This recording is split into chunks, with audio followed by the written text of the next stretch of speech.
Okay. Hello, everyone. Good evening, or good afternoon, or good morning, depending on when you're listening to this.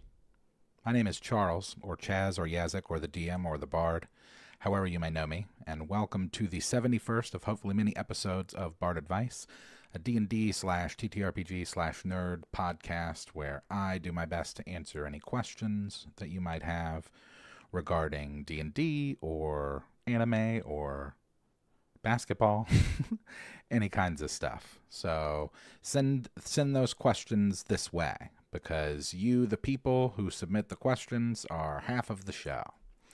So, as we like to do at the top of each episode, like to remind everyone of the email for the show, which is bardadvice@gmail.com.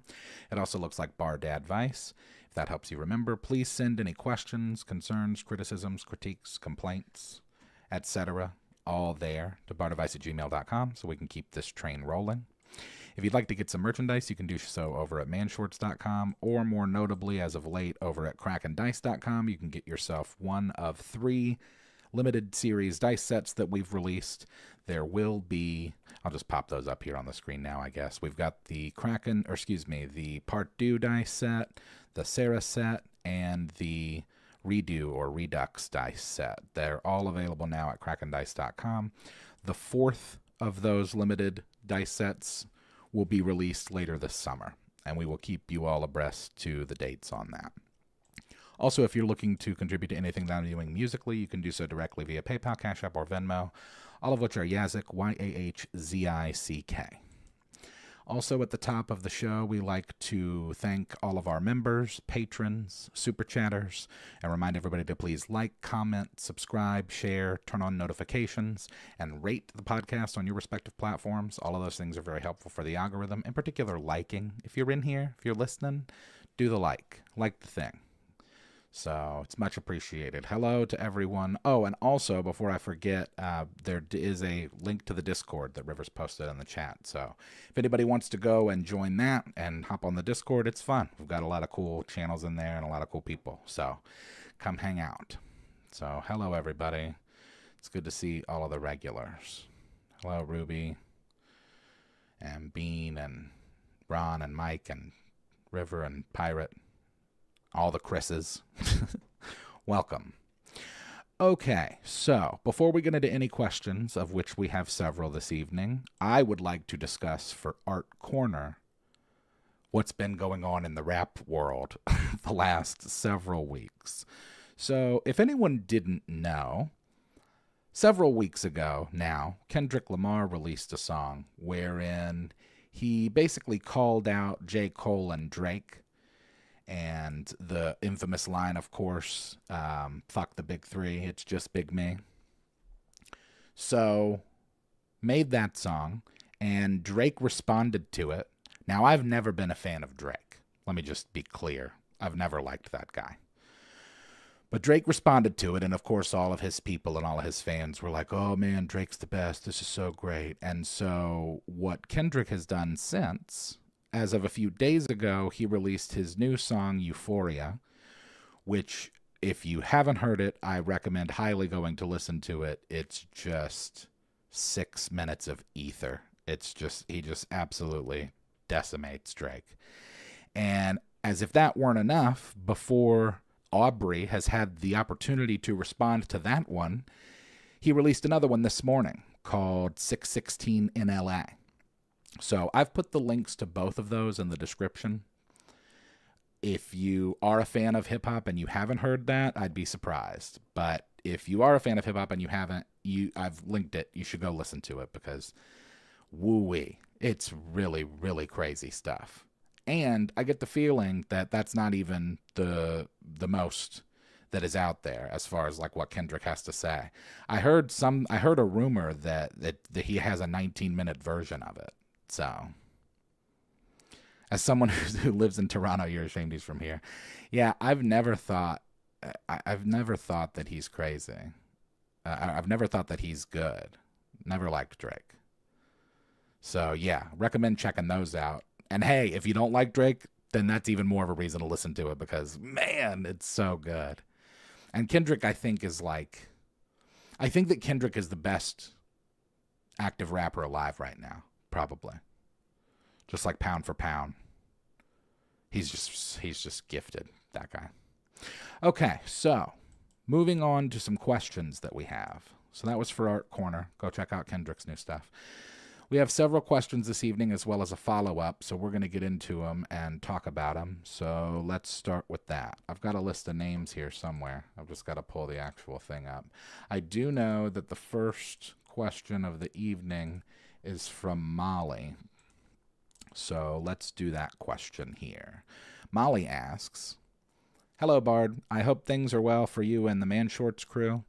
In their infinite wisdom, Wizards of the Coast has recently taken more action that will undoubtedly upset the community." Oh, well, that's great. "It seems like players will no longer be able to buy individual items or bundles from D&D Beyond. If you want content, you have to buy the entire source book. What are your thoughts about this? Thanks." Thanks for the question, Molly. Well, it's disheartening to hear that that's going on. I did see something about that, saw an article about. Now, I've never been somebody that I've not spent a lot of money on D&D Beyond over the years, honestly, because when it comes to the game, if I don't have the book, then one of my friends does. So, yeah, the one time I was pro microtransactions, yeah, for sure. It seems like they're taking more and more autonomy away from the players, and I don't know how well that's going to work out for them. I will say that it's unfortunate that in the last several years, really specifically lately, I think that corporations are kind of finding out that they can afford to behave however they want to and still profit just based on volume, right? So I think that Netflix proves that. So, everybody was like, oh, remember like a year or two ago when Netflix raised their rates and everybody was like, oh, there goes Netflix. Well, it was cool while it lasted, I guess. And it's like they're still profiting. They're making even more money than they were before they cracked down on the passwords and raised their rates. And so I think that we're seeing a lot of corporations do whatever they want to and still succeed on volume. And as AI gets incorporated into everything, that's going to become even easier for them. I do still truly believe that all of this AI stuff is going to create a vacuum, or it's going to create a huge demand for like organic, regular, homebrew type content as far as media goes. But I think that we can expect this kind of behavior from pretty much all major corporations moving forward. Pretty much any company that has stockholders is going to be beholden to said stockholders. So, I'm pretty sure anybody that's got a lot of money invested in Hasbro doesn't really care whether or not players can buy stuff a la carte on the website or not. So they're just going to, I think, continue to operate as business as usual. Obviously, it's disheartening to hear for the community. But I think that as we've seen with the OGL, now that I've gotten my negativity out of there, I think that just like what we saw with the OGL is that this kind of pressure is going to produce diamonds in the sense of the community coming together to make their own systems, maybe even perhaps bring life back into old systems. So I don't think that Hasbro or Wizards of the Coast is going to see too much of a hit from it. But if anything, it'll probably, I don't imagine that they did it thinking that it would lose them money. So it's unfortunately a thing that just kind of sucks that we just have to deal with. They're slowly nickel and diming everyone. Yeah. Stop buying D&D stuff altogether. Yeah, see, that's sad. Because, they were like a real grassroots type company back in the day. A few times I bought bits and pieces, actually resorted to buying the whole book after the fact. And I will say, like, with not to be totally devil's advocate on it, but like I do see the benefit. I've always just kind of like, obviously they're expensive and you can't expect people to just afford to do it, but there is value in just getting the book. If you need like a race or a class or something from a book, you might as well just do the book. And back when it was like physical publishing, obviously they still physically publish, but back in like 2008, when we would go up to Books A Million and look through all of the 3.5 source books, you could do that. And that, granted, they weren't too cheap, but they were like 25, 35 bucks. And so if you've got a group of buddies, you can all just like pitch in like $7, $8 and then get a whole new source book that includes all kinds of stuff. But I think that the internet has changed that, because now they just have like this website that's like a database, right? So now they have full control over, you know, exactly what you see.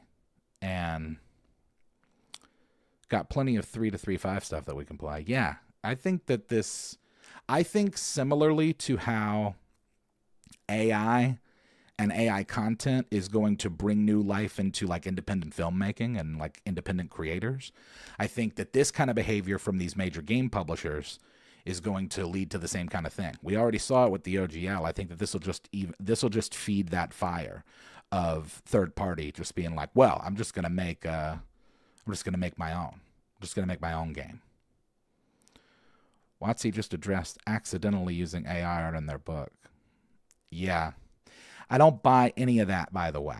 Like, I've worked in the marketing department of a major firm. Like, stuff doesn't just like, whoops, that doesn't happen. That's not a thing.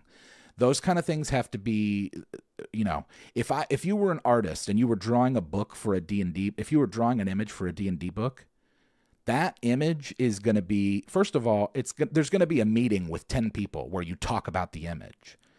And then when you make the image, it's going to get reviewed by several departments, including legal. So the idea that like, oh man, we didn't even know, I don't buy it. It's bullshit. But I mean, ever since the OGL stuff, I don't really trust anything those people say anyway. WotC aren't the only act in town. People forget their other TTRPGs from Steve Jackson, Pelgrim Press, Vampire the Masquerade. Like Mark Rainhagen said, Vampire the Masquerade is my creation to play, but you can play it however you want to play.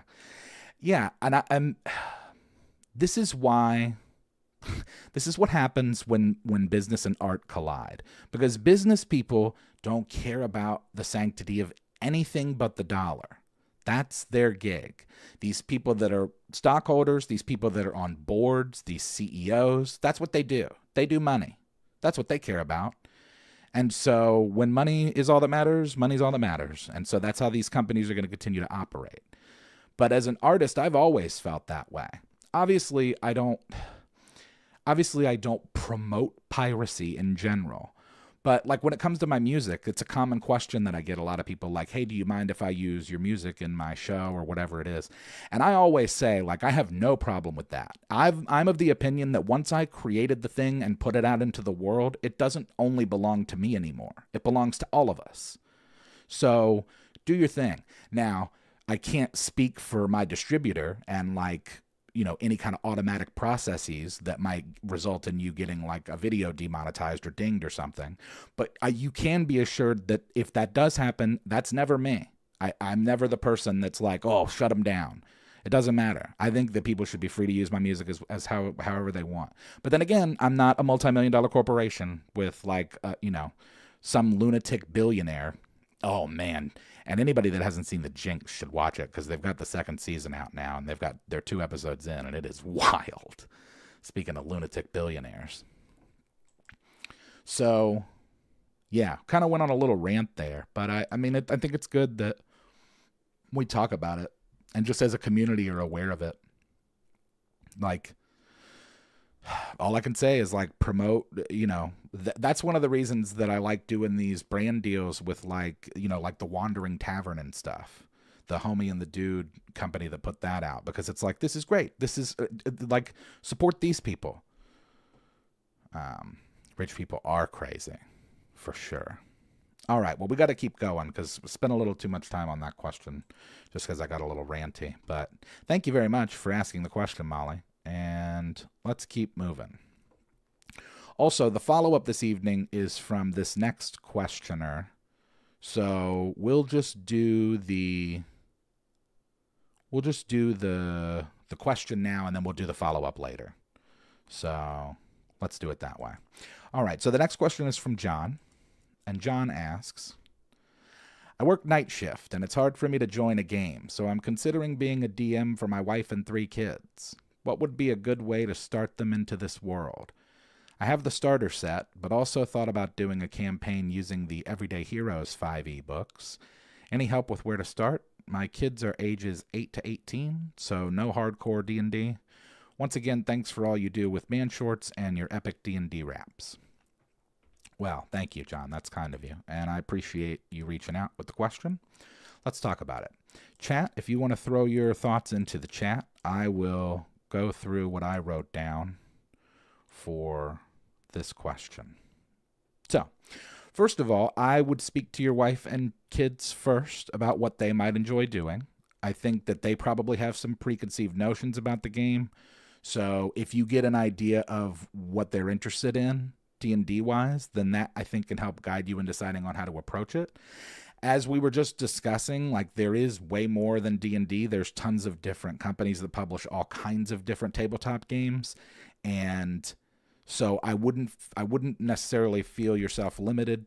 Obviously, you're limited to whatever content you have, but I just mean like, you know, if maybe they want to do like something that is like a pirate campaign or something, and you can find an RPG or something on Drive-Thru RPG or something that is kind of in the same wheelhouse of D&D.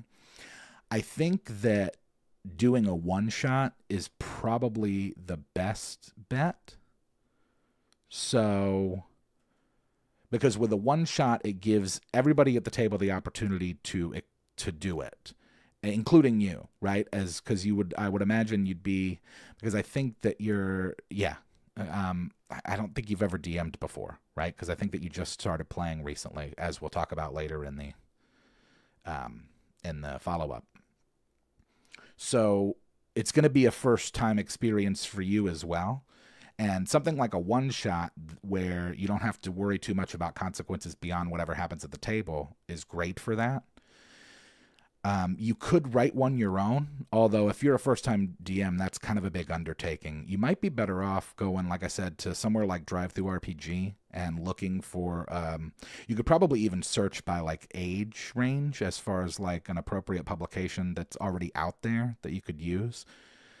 You could also do that. You could also do a combination of those things, right? Where you could take an existing supplement, you could take like an existing one-shot or even an existing module and tweak it where it's kind of customized and it's kind of, you know, more catered towards your family, right? Because I think that the goal obviously is for you to be able to have fun and spend time with your family. So I think that as long as those are the goals, you can't really go wrong. Let me see what chat is saying. So don't know if any of that stuff I just said even made sense. Mine's if Fandelver is pretty good for rules as written. Start with a module. Otherwise, homebrew. No, River, I don't think that that's good. Spelljammers. My favorite homebrew one-shot is an all-rogue party with a heist. Ooh, that is actually... Yeah, see, that's pretty easy. That'd be pretty easy to set up even as a first-time DM. Like a heist or the recovering of an item. Start with short one-shots and don't jump levels. Let everyone be part of the GM process. Let them argue and object. There are so many life lessons in that. Yeah, and not only that, but I'll also quickly say, like, something like this, you're going to have a lot of fun, I think, in session 0. And you should have a session 0. Maybe that's where you can actually discuss, like, what you want to do. So do it as sort of like a planning session where you kind of sit down and figure out what it is they want to do. In that, if you decide what you want to do from a mechanical standpoint from 5e, because whether you use Everyday Heroes or not, well, I guess Everyday Heroes has the more modern classes. That might be an easier thing for them to pick up the game. But, yeah, make the characters, spend a session just building the characters out, and then play. If you're running for little kids, then make it stuff like stuffed bears and toys trying to steal candy or something. Yeah, for sure. And I will say, too, that's another big benefit to having more customization of your own. So what might be best is for you to just like get an existing module, or even in the books that you have, finding like a scenario and then putting a twist on it. So like if you know, like, you know, what your daughter's favorite candy is, then you can incorporate that into whatever it is that that character does. The same goes for like any of the other kids. So that's, again, I think why we kind of keep circling back to like my first point, which I think is the most important, is to just talk to them, because they will let you know what they are interested in. And if you don't know and you just kind of go in blind, then it might not be fun. So yes, and keeping it light and fun.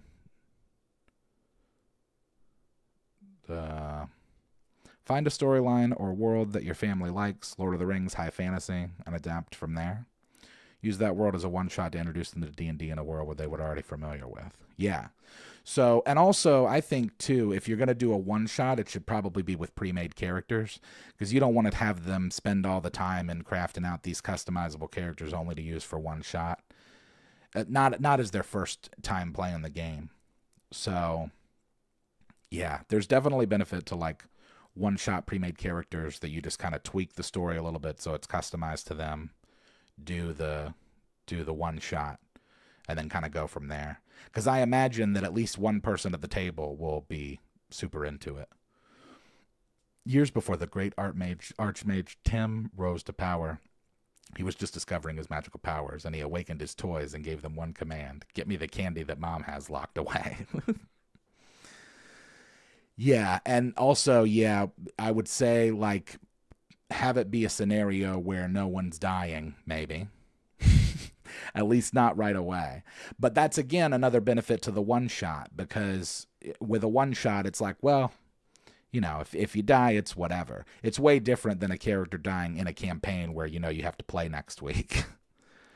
On day 0, during character creation, build the adventure around the characters, not the other way around. Building the characters around the adventure campaign. Most of my content comes from inside my head as the players do what they do. Yeah, so hopefully I think there's an answer in there somewhere, John, either from me or from chat. So, yeah, I think just opening the conversation with them and kind of letting them steer you in the direction of, okay, how are you going to do this? So, thank you very much for the question, John. I hope that there's an answer for you there. We are moving on to the next one. So, the next question is from Chris. Can you believe it? And Chris asks, hey, Charles, hope all is well with you and yours. What's a goal you are currently working towards, either personally or professionally? Well, thanks for the question, Chris. So, I've got a lot of things going on. And honestly, one of the reasons I wanted to answer this question was just kind of like use it as a little bit of a plug for stuff, I guess. I don't know, at least just let people know what's going on with me. So, I think the biggest thing that's on my list right now as far as professional and personal goals, which, you know, that's the tricky thing I think about being an artist, is those worlds kind of overlap. You know, the being an artist is like a Venn diagram of like following your passion and earning money. So, and usually it's more on the former. But I've got some, the biggest thing right now is to come up with like a new idea, because I think like with the additions, you know, they're kind of losing a little luster. They have been probably for a while. Pretty soon I'm probably going to need to do something new as an income source. And, you know, maybe that's streaming.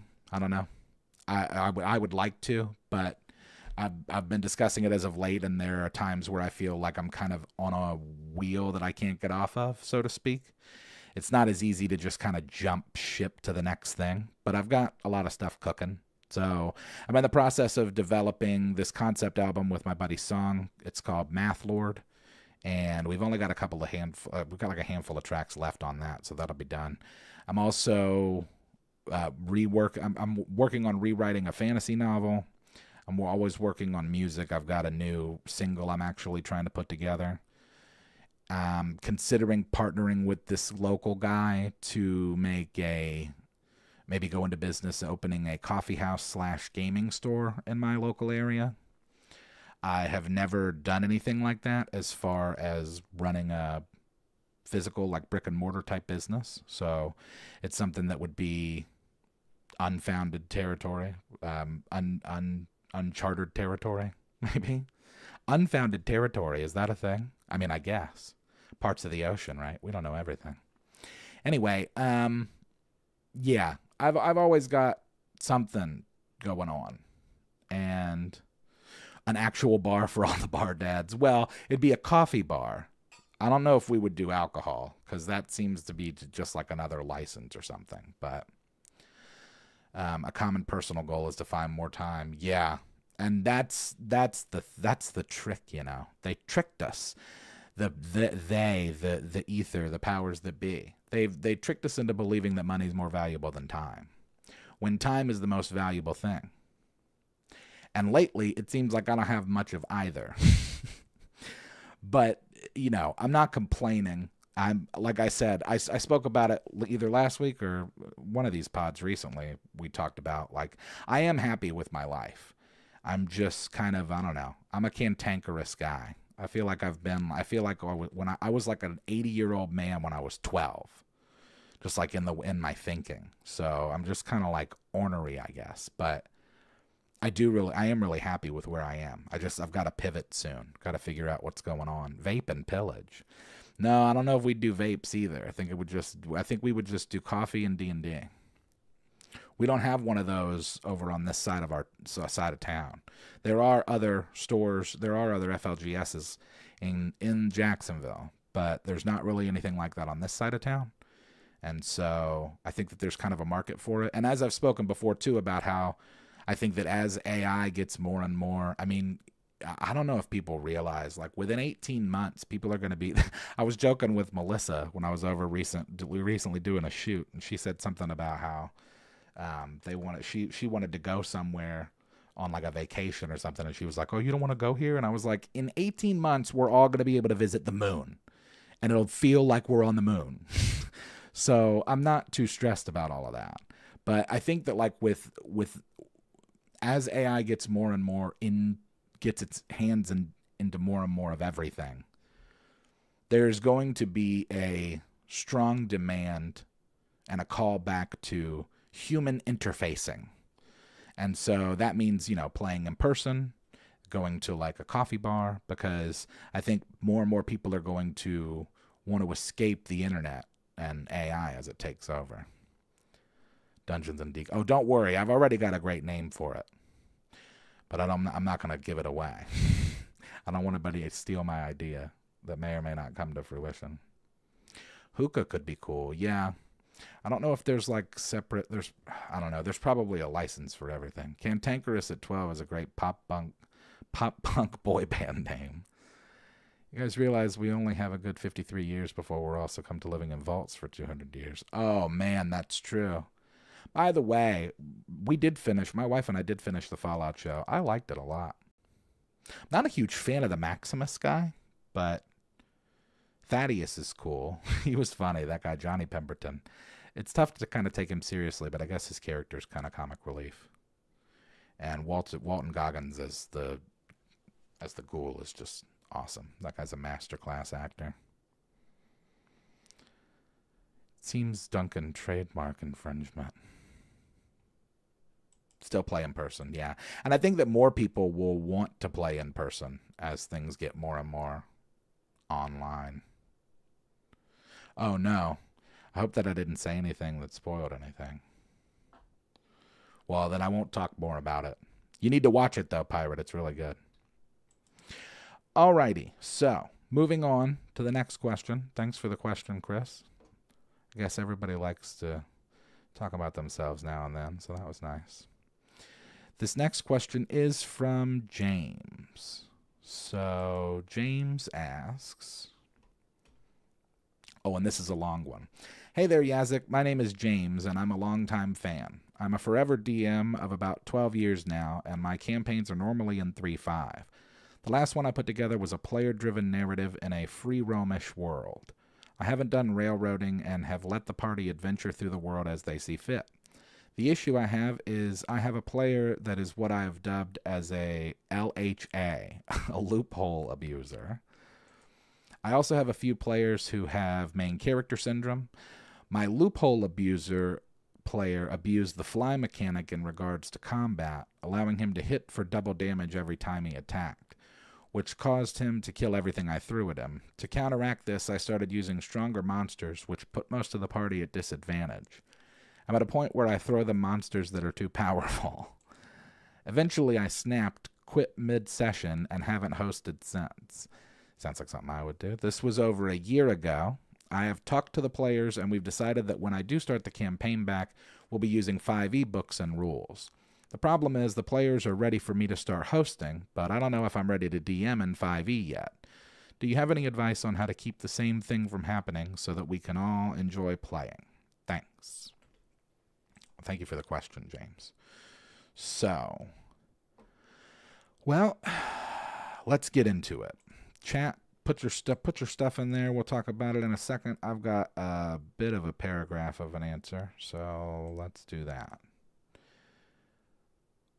Obviously, whoops, that's the answer to a different question. Let's try it again. Okay, take time to learn the rules, especially for your advantage. So, allow yourself the time to get accustomed to the mechanics of the new system, as it will be critical in your ability to nerf your players' abilities. You may even consider speaking to them beforehand, just so you can maybe get an idea of what it is they're trying to do, so that can help you better counter it. I will say that, like, 5e compared to 3.5, I think 5e does give the DMs a little bit more power with things like legendary actions. So I think that it betters your odds slightly against, like, power gamers or loophole abusers. Remember, you can abuse loopholes too. In fact, you're the DM, so ultimately you can kind of do whatever you want. Loophole abusers, it's tough, right? Because it assumes that they're probably using the rules as written. So that's tough, because if it's a situation where it's like it doesn't explicitly say it in the rules, the worst is when it just doesn't say anything about it, because then people want to make the argument like, oh, well, you know, if it doesn't say that I can't, so I can. And I think that this also comes back to a piece of advice we find ourselves circling back to often, which is like establishing things in your session 0 as far as expectations for the campaign go. Because as the DM, you ultimately have full control over everything. And obviously, in the scenarios like the one that you mentioned, you can have situations where it's like, all right, well, the DM just quits. And then it's like, well, then I guess the game's over, because the DM is the game. In a sense, you're the game facilitator. So don't be afraid to flex that. You know, that might turn people off, but probably not any more than you were turned off by the fact that this person's abusing some loophole with the flight mechanic. So let me see what people are saying in chat. Use lingering injuries and an insanity mechanic. Reverse gravity spells are a lot of fun. There's always a bigger threat that has the same loophole abuser but is better at it. A player like that acquired a curse. The curse causes him to roll at disadvantage during combat encounters. This is a battle my players aren't going to win. I know the rules way better than they do. Yeah, and that's actually kind of the point I was trying to make in the beginning, is that it's like you should treat this like a lawyer. Go in there and read all the books there are, and you know all the rules, because it gives you a much better chance to, when this person's abusing their flight mechanic, remember a spell that puts a hex on something, puts a hex on a person and makes them not be able to fly. And you don't necessarily have to have rules as written for that either. Remember, as the DM, you could just make that up. I've done that before. You just make the thing up. Well, this guy, well, you can't do that to this guy. And then it's like, well, why? And it's, what do you mean? And it's like, well, because I said. I'm the DM. You know what I mean? Like, there's tons of reasons that you could just, like, do something or say something and then not have to explain yourself because you're explaining it later. You could always say that it's just like part of the RP process. And again, if people are going to get so upset about it, this is another expectation thing. Like at the beginning, it's just like, look, are you guys going to want to just be doing whatever you want all the time? Like, or do you want a challenge? So expectations are important. Phobias are great too. I had a wizard who lost a fight to a gravity mage and he gained a fear of flying for a good chunk of the campaign for crash landing. Establish who you're playing with. It sounds like some people can be jerks. Yeah. Well, I think, too, that a lot of people operate under the idea of do until. In my experience, a lot of people walk around that way, where they're like, well, I'm just going to behave this way until somebody tells me that it's not right. And I think that there are a lot of other people like me who are less likely to call somebody out on their nonsense right away. And so as a result, those people just keep doing stuff. And so obviously it's clear that you were unhappy by just quitting and leaving and ending the session or whatever, but it does seem like they're still interested in playing again. So I think that it's just a matter of having a good, strong conversation about expectations, as well as making sure that you are well-versed in the mechanics of the new system so that you can use those to your advantage. You know, you mentioned that you've got other main character syndrome players too. So those things can all be nerfed away either through homebrew activity or through just knowing the rules better than them. The secret we should never let the game masters know is that they don't need any rules. Very true. The environment of DM versus players is not nearly as conducive to fun as the DM and players' mentality. I much prefer working with the DM on what can and can't be done versus arguing about it. Underwater combat versus flying. Underwater combat and polearm mastery feat with Sentinel for extra fun. Held reaction grapple. You're flying, what's your speed? Roll for damage because you're colliding with a bird traveling. Oh, that's a good point too. Or anything. Again, remember, like, I think sometimes that as DMs, it's easy to get caught up in the rules, or rather the mechanics of how things work. And so because you, remember, at the end of the day, if you say that the sky turns purple, that's what happens. And if it's not something that's talked about until 3 sessions from now, that's your prerogative as the DM. And I think that most players understand that. If they don't, maybe that's not the game for them, which goes back again to the expectations. Had a suggestion for flying. Swarms of bats attack only those flying. Yeah, any kind of flying enemy. Like, remember, they don't have to just be fighting the monsters that you're fighting, per se. Like, they could be in the middle of attacking something, and then something else attacks them. Put that guy in the DM seat. Yeah, that's true. Avoid looking most things up until after the session. As the DM, you rule. Yeah, and again, expectations. You could set that. You could say, like, look, this is what it's going to be. We're going to do this, and then if there's a question about whether or not you could do something, then I'm going to make the call, and then we can address it afterwards. And just take it from there. But I think you'll be okay. I mean, it seems like they're still interested in playing. So don't feel pressured to start before you're ready. Take the time to read the books, learn the rules, equip yourself to do battle if necessary. Obviously, I agree that, you know, it shouldn't be a players versus DM thing. But as a DM, it's best for you to be equipped in case that does happen. Because more importantly than it just getting rid of the... more importantly than it, like, than you responding to that specific player, you're also setting a precedent with everybody else. So if everybody else, these main character syndromes, see that this person's not able to get away with whatever they want to get away with, they'll be less likely to do goofy stuff too. Know what I mean, Vern? So I think there's an answer in there for you between me and chat. I appreciate you reaching out, James. Thank you for the question. Let's keep it moving because we've got, what is this? 3 more questions, and then we'll do the follow-up. We're actually going to do 2 questions and then a follow-up, and then we're going to, from there, do a question that's going to kind of lead into chat. So, am I still here? Is everybody there? I don't know what the deal is. All right, so, moving on. I think we're still live. The next question is from Mike.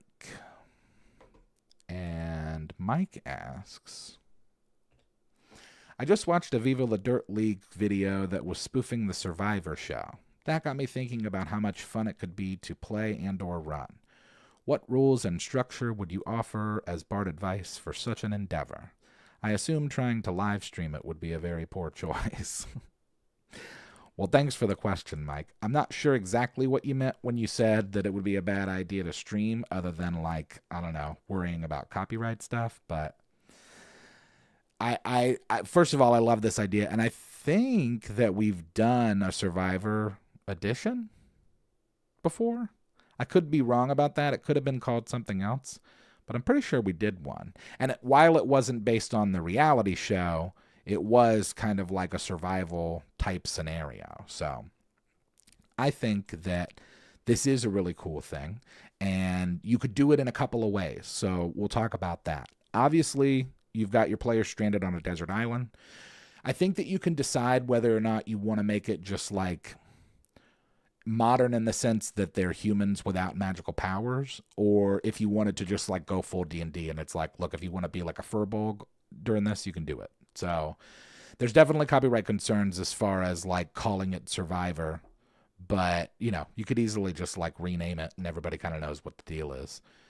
You could structure the campaign as a series of challenges and tribal councils with the ultimate goal of there being one player left standing. And you could have the players vote. And I think that that would be not only fun as just kind of like a thing to do, but I think it would also be a really fun activity in role play, because you would have to have the players have their characters vote. You know what I mean? So like based on what your character's experience is with that other character vote. And you could either do it as one shot and just do it until everyone at the table's gone, or you could do it where you start with like a party of like 10 or 12 or something, and then every session represents like a new day in the Survivor world. So you can incorporate elements of survival like gathering resources and building shelter, but since it's D&D, you can also throw in stuff like monsters and magic. If you wanted at one point, they could have like a large part of the island reveal itself as like a kaiju or something. Or like, you know, a waterfall turns into lava and they have to investigate. Sort of like a last PC standing kind of thing. And as far as streaming, obviously there's a little bit of concern with the copyright, but from a mechanic standpoint of streaming it, I think that would be a really cool thing, because it would be like a show that you could put on that could start with like 20 people or something. And then every week, one of those people is gone. And it's because the characters are all kind of like voting for who they want to get kicked off the island or whatever it is. Would a live stream audience vote? Yeah, that could be cool too, if you could have like audience votes as well.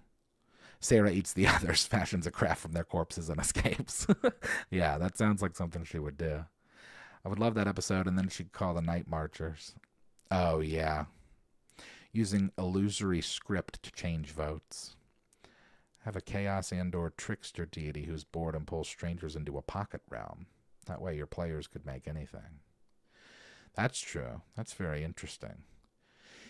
Yeah, I think it's a cool idea. I think you could set it up in a number of different ways. I do like the idea of it being like a long-lasting type thing.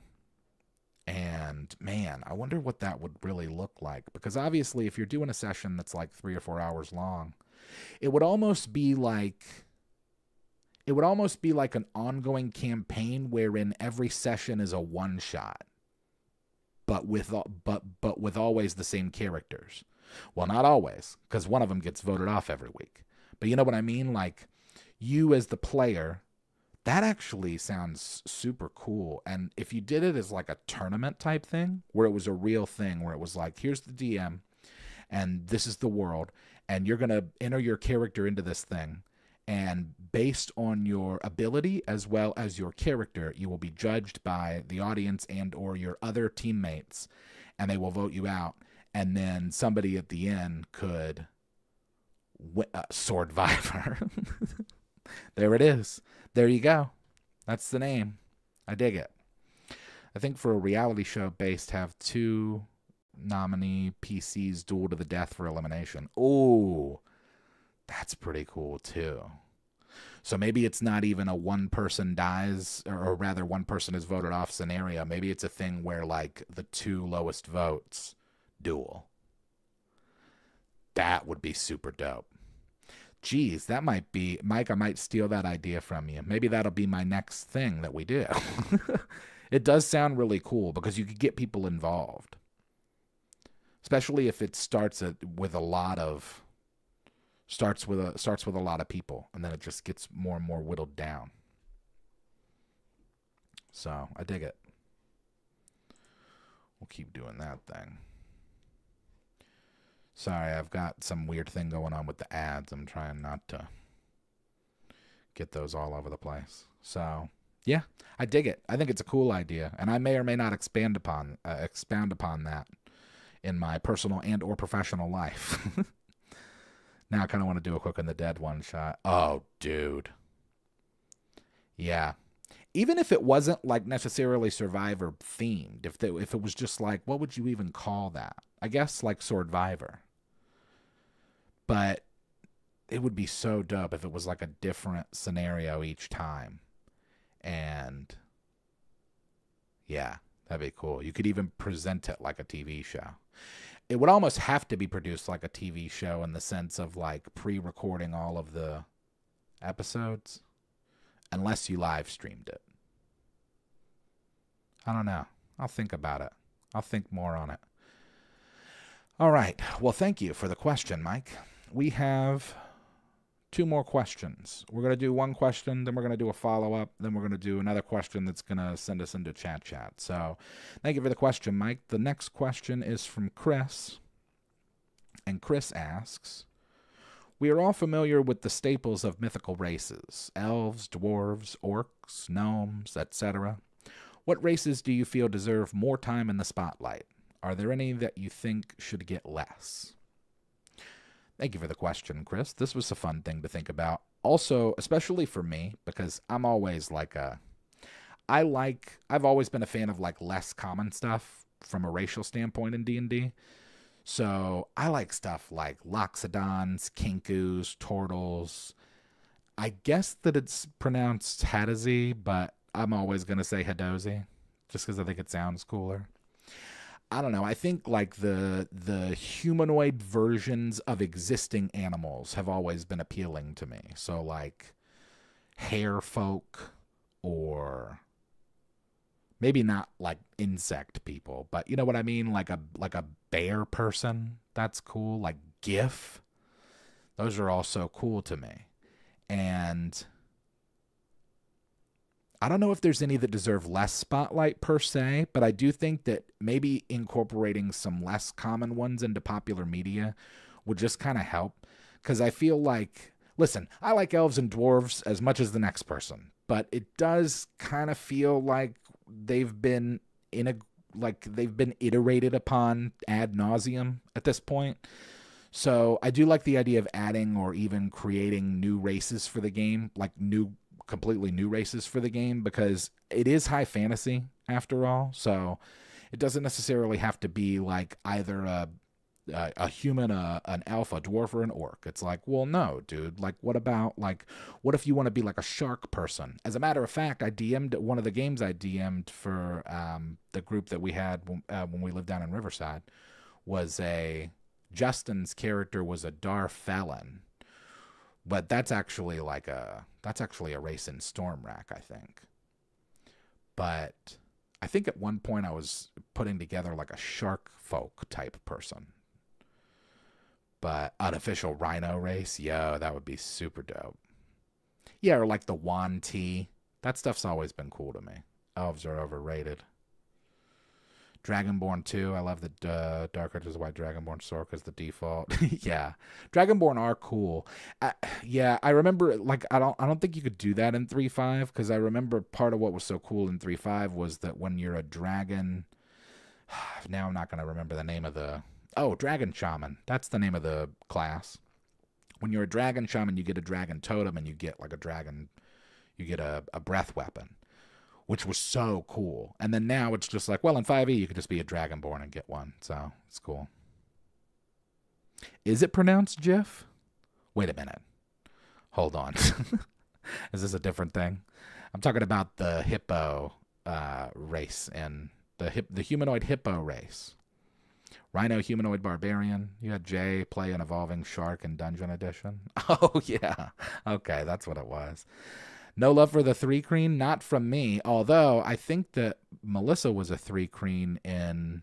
Sarah was a 3-creen in Homebrew Edition. Okay.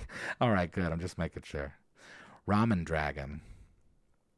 Yeah, and even that, like, even like just have fun with it, I think. I think that the more customization that's there, the better, just in general. So, that's what I think. Thought it was a happy. Landshark Candygram. Oh, yeah. That's like... dude, is there an official rhino race? How isn't there? I think there is an official panda race somewhere. Probably in some kind of supplement book. But yeah, I don't know. The races that are based on like animals that already exist have always been cool to me. Tabaxis I personally find to be like a little But then again, I was never like really into Khajiit in Oblivion. There isn't WoW. There isn't. That surprises me. Well, I will say, like, isn't WotC going down this path of just, like, custom race anyway? Like, that's actually a thing you can do now is just, like, elect to have a +2, +1. Holophons. SNL, yeah, that's what it was. I was trying to think of I couldn't think of the name. Okay, so... But yeah, I think that... I like the idea of adding or even creating new races in the game. Gifts are cool, and I guess drow are neat. But like my knee jerk with reaction to them is to associate them with like edgelord behavior. So 2 Gith and GIF as 2 Astral Bounty Hunter NPCs with those jokes. All right, cool. Well, thank you for the question, Chris. We have a follow-up that we're going to get into, and then we'll get up into a question that'll send us into chat. Thank you for the questions, Chris. This follow-up is from John, who actually asked the question earlier about DMing with his family. So this is actually a follow-up that he had sent with that question that I just wanted to go over because it has info in it that is pertinent to you, the listener, as well. So John says, "Hey, Jazz. I want to thank you in chat for giving me some great advice back in episode 61 for my first D&D character. I made a level 11 character named Jorg Spellgrave. We found 2 legendary dragons in my first 2 sessions, and I made the killing blow on the second dragon while my teammates were barely alive. It was epic to say the least, and now I'm hooked. Thanks for the great ideas and guidance." Well, thank you, John. I'm glad to hear that you enjoyed it so. I'm glad to hear that it went well. And even more happy to know that it's inspired you to DM for your family, because I think that that'll be a really great experience. Even if it's something that they don't want to do permanently or moving forward, I think that it'll be a great time. And, oh, it's pronounced Gorg? Is it? What's going on? I think that people... Are we messing with me? Homebrew, anything goes. Well, I'm glad that it worked out for you, John. It's good to hear, and I hope that it continues to work out for you as you do more of the stuff with like one-shots and modules and stuff. Can't take credit for that. It was inspiration from Super Geeks Mike, but I love that idea. Okay, well, I'm glad that it's working for you. Okay. Man, I'm always like, I never know what's going on, you know? I was talking to somebody about it recently, about how like one of my nightmares is being called as a witness in a trial, because it's just like I might hurt the person that deserves justice just in my not knowing ever what's going on. So, well, thank you for the follow-up, John. And this last question of the evening, which will likely lead us directly into chat, is from Aaron. And Aaron asks, "Hi, Chaz. After the Lakers found themselves on the receiving end of a gentleman's sweep, the Nuggets are set to play the Timberwolves in the conference semifinals. As a Denver fan, I've got my heart set on a repeat of last season. Do you have any thoughts on who might be in the finals and or who will win? Looking forward to your opinion, and thanks for all the content. Well, thank you, Aaron. I am a sucker for basketball, so I'm always happy to talk about that.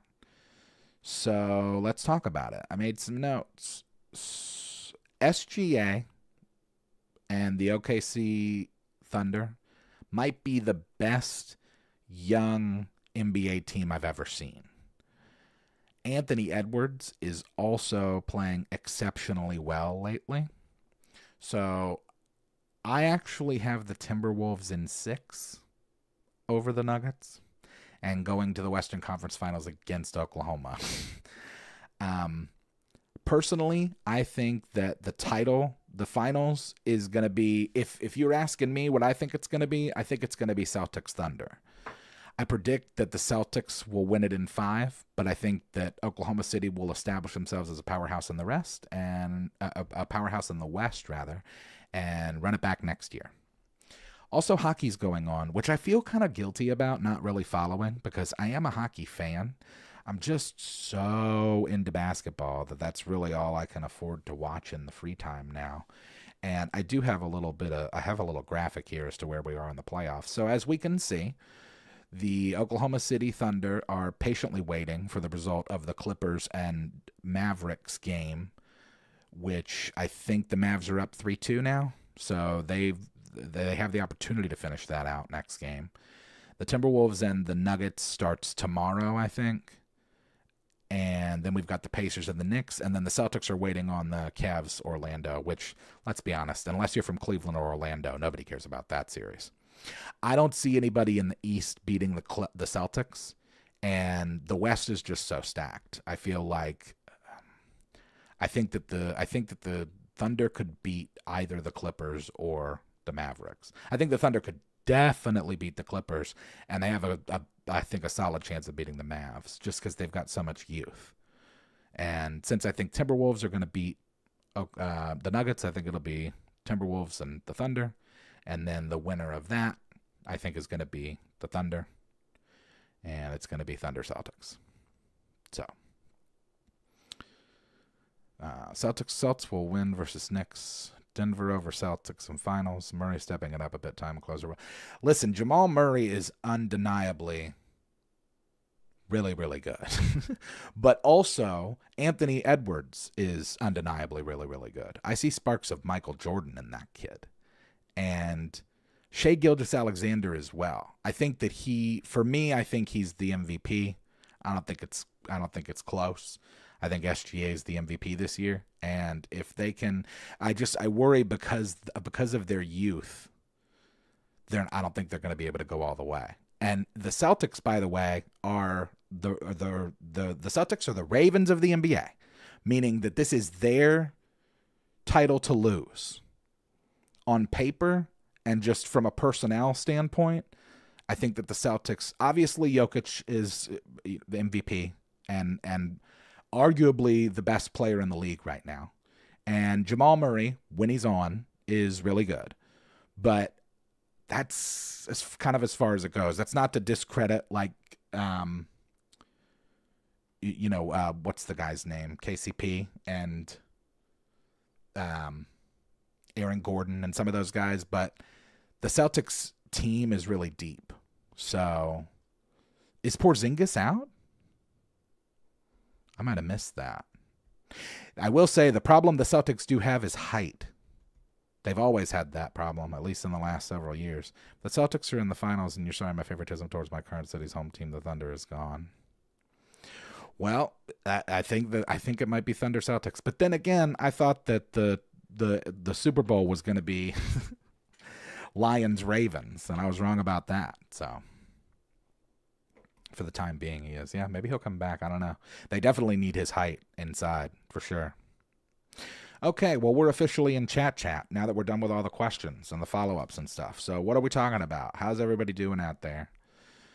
How is this Friday going? Good things of the week? Anybody want to go through those? I'm trying to think of what good stuff happened for me this week. I mean, good stuff happens to me all the time. But I don't know that there's anything other than just me making progress in general on my art stuff. Oh, I did like that. Did I not like it? I think I might. Sometimes I like stuff in my head. Sometimes I respond to text messages in my head, but then I don't really. And then people are like, hey, did you see that thing? And I'm like, well, oh, yeah, I guess I just responded in my head. So that's probably what happened. I did think it's dope, though. Those are cool looking. I've never been I grew up more of a Florida fan.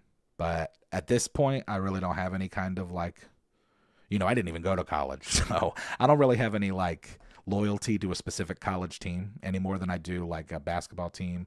The only like professional sports team that I have any kind of real loyalty to is the Jaguars, and that's very like Stockholm syndrome, that situation. So we're going to see what happens when we run it back with like the same kind of offense.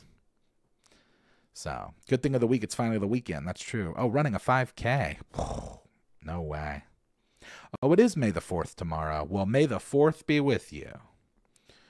Just want to know what's going on with your rap and that. Yeah, so I'm working on this concept album, and there's a lot of stuff on there where obviously I'm rapping.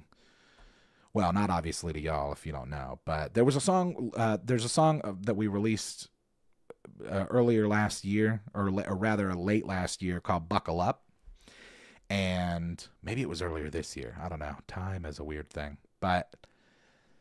Yeah, we're doing this concept album, and it's like 26 tracks, and I have verses on like half of them, maybe more. So that'll be that. And then I'm in the process of putting together a single. So what's your medical dispensary comes through with a great new strain. Nice. Spent the first half of the week at the pool eating off the grill. Free comic book day tomorrow. Let's talk about draft grades. Tampa Bay made out like a bandit and FC South champions for the next 5 years. Well, to be fair, Pirate, that's not too difficult to do. And hey, you don't know what's going to happen with Michael Penix, which I think we can all agree was probably the weirdest pick of the draft. But I don't know. We'll see. Yeah, I think Tampa did good. I don't think we did that great, honestly. Now that I've had time to really think about it and kind of like look at it from a true analytical standpoint, it's like, did we really need a receiver? Wouldn't we have been better off picking the center that y'all got in the first round? I think so. Good things of the week. May the 4th be with you. Cinco de Mayo back-to-back. Replaces toilet. Powerful flusher. Still working on your turning campaign to a module. Stick 'em up, everybody. Oh yeah, I've been watching a bunch of those. I don't know if anybody's on TikTok, but the the stick 'em up Johnny Cash song trend with people and their pets is just so funny. He's gonna sit on the bench for 2 years. Yeah. He might not though if he wants to play. Release Zay Jones. Well, that makes me angry. Keep giving Lawrence weapons. Yeah, but the trouble is, who's going to protect him? I know we got that vet center, but it's like Trevor has the least time in the league to throw. So whether he has, it could be he could have Tyreek Hill out there, and if he doesn't have an offensive line to protect him, it won't matter. Last I heard, you were considering being done. Yeah, I don't know. I go through phases. There are times where it's just like, is this worth it? But I keep coming back to it, which I think is what it's, that's what makes you an artist. You've got to really, that's how I made a joke about that with somebody the other day who's a teacher. And I said, well, that's the thing about artists and teachers. Like, you really got to love it because we're definitely not in it for the money. So lemon cookies are good. Yeah, dude. Whole things don't usually happen with me. Do good avoiding bad things. Well, I hope you've avoided bad things this week. Noise is coming. Join the Discord. Become one of us. Oh, yes. And everybody, there's been another post of the Discord link, so please get in there and check that out. Nice. AFC South isn't the cakewalk it was. You don't have to tell me. Oh my God, I'm terrified. Well, CJ Stroud is enough of a problem. And then obviously we haven't really gotten a chance to see Anthony Richardson because he got hurt. And then, I think that there's some sparks in Will Levis. I think that I think that Houston is likely going to dominate the league for the next several years. I guess, we'll find out about Tank Dell. Gee whiz, I hope he's okay. But which, by the way, like, what are you doing in Florida partying in the first place, bro? Ain't you from Texas? Just party in Texas. Why would you come to this place? I never understand. I saw some TikTok of some girl that was like, I just moved to Florida from Canada. And it's like, what? Why? What are you doing? There isn't anything cool going on down here. Somebody told me a story the other day about some guy that just like hit some woman that was walking on the street, and then he just drove off. He just drove away. We would trade the Atlanta Falcons to the AFC East if the Jags come to the NFC South. No, I don't want to. We don't need any more. We don't need any more competition. Big project at work just ended, so we'll be moving up to a new position in the next month. Nice. Texas beaches kind of suck. Yeah, but it's not like he was even at the beach, I don't think. He was like 20 minutes outside of Orlando at a club. So, I don't know. All right, well, here we are, folks, at the end. Again, can't believe it. Always goes by so fast. Let's do all of the housekeeping stuff before we get out of here. Remind everybody... Wow. What the heck? Gee, I hope that I can get back into my... Hope I can get back into it. Huh. Well, I don't know how to do it. So that's kind of alarming. Is it going to start a new thing? Oh, no, I guess it just brings me back here. Sorry, everybody, that was very weird. Okay, so before we get out of here, let's remind everybody once more of the email for the show, which is bardadvice@gmail.com. It also looks like bardadvice. Please send all of your questions and concerns and such there. Any kind of like follow-ups to questions you may have asked before, or for clarification stuff, or if you just want to tell a cool story or show off some artwork or something, send it over to bardadvice@gmail.com. You can get some merch over at manshorts.com. You can get some dice over at krakendice.com.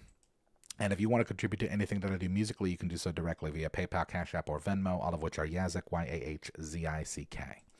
We will be back here next week, same Bard time, same Bard channel, 10 p.m. Eastern Standard on the Man Shorts YouTube channel. The audio for this podcast, as it is always, will be made available tomorrow at 12 p.m. noon Eastern Standard Time. Thanks, everybody, for hanging out. I hope that everybody has a fantastic weekend and an even better week, and we will see you next time.